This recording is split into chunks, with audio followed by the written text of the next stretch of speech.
In this video, we're going to take a look at previewing the course.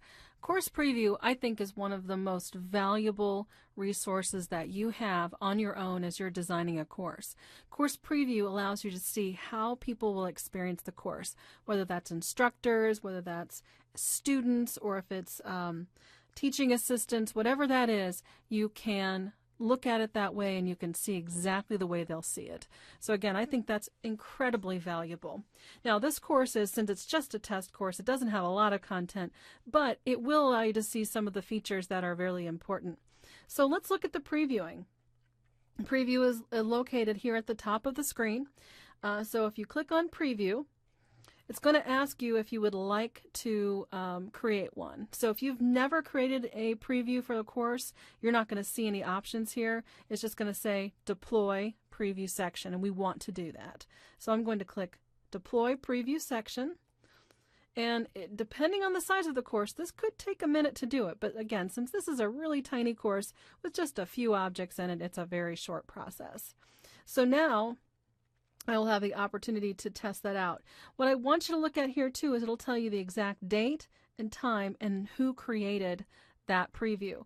Why is that important? Well, if you're working in a group and someone else is previewing it because of something that they worked on, you'll be able to see whether or not it was there. But every time you make a major change to your course, you will need to create a new preview. It really is like a little mini publish and a mini deployment.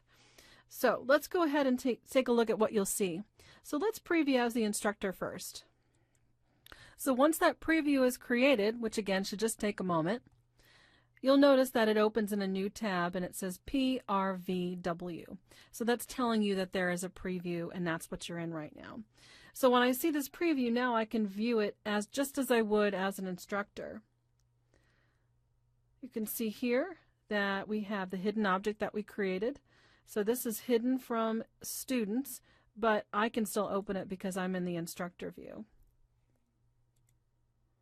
I can also see the communication tools. I can even test those.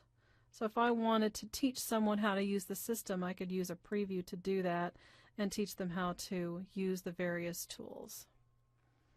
There won't be a lot of data here because it's just a preview, but it gives me a chance to at least look at things just like I would otherwise. Let's go back in our other tab, and this time let's click on the Preview as Student. So now the Preview as Student gives us an idea of what students will see. As you can see, the view, it's a little bit different. So I'm seeing the objects, but remember that hidden one would have been right there. Let's click back here, this one right here. See, I can't see that. So that gives you some confidence that your configuration is correct. If I open up an object, I can see the content if there is some there. And I can see those attachments and how those operate. I can see how the discussions will work. Again, there's the attachments. I can see discussions.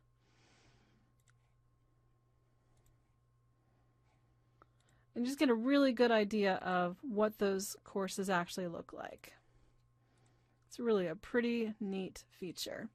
So Preview is going to be your best friend as you get to the point where you want to be able to test out the different things that are in your courses, see how it's going to operate, and even another good thing you can do too is when you're working with stakeholders or faculty members or leadership, this is a good way to demonstrate the work that you've done.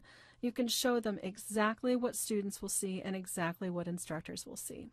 So you've now seen a basic way of how to use the preview and some of the advantage to using that feature.